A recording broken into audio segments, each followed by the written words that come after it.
In case you thought that the Old Testament wasn't for today, read Exodus 29.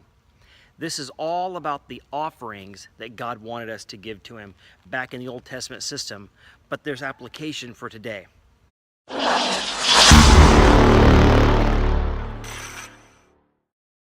In Exodus 29, God tells Aaron to have one bull and 2 rams and some cakes. Why? It's going to take blood and it's going to take fellowship to cleanse the people. Not just the blood, but the bread for fellowship. And then he says, Aaron, you're going to get cleansed outside the temple, outside the tabernacle. It's going to be a public act. This parallels what happens to us when we come to Jesus Christ in faith. And after this, the priest would only have to wash their hands and their feet. This is a daily cleansing that we get from the Lord every day. And after the cleansing, then garments were put on him. Garments that he didn't make himself or have to buy, they were given to him. You and I get garments of grace every single day. Peter said, clothe yourself with humility. If you don't do that in the morning, you run around naked.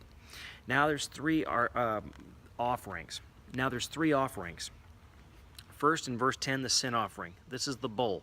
He says, you're going to put your hand on the bull's head. What happens when you do that is you're imputing your sin, the sin of the people, to this bull. You're saying, we are confessing that we're sinful and we need someone as a scapegoat for us.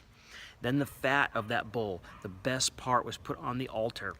This symbolizes that we have not given our best to the Lord, but we need to be able to begin to do that. Verse 15 is the ram. It's the burnt offering. And with the blood of this, he puts some blood on the right ear of Aaron, the right thumb, and the right big toe of Aaron. Why? Because this should change how we listen, how we work with our hands, and where we walk with our feet. It should change us, this cleansing we get.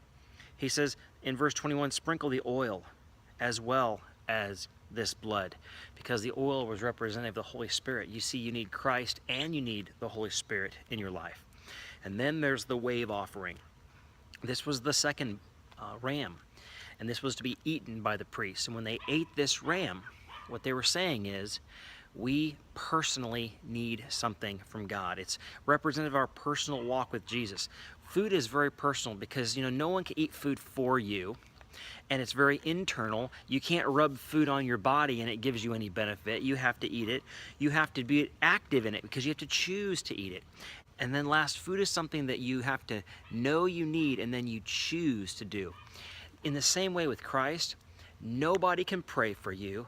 Okay, they can pray for you, but they can't receive Jesus for you. They can't fellowship with Jesus for you. You have to want Him for yourself. You have to reach out to Him for yourself. I'm not talking about the one time. I'm talking about the daily act of being in His presence, loving Him, and making Him yours.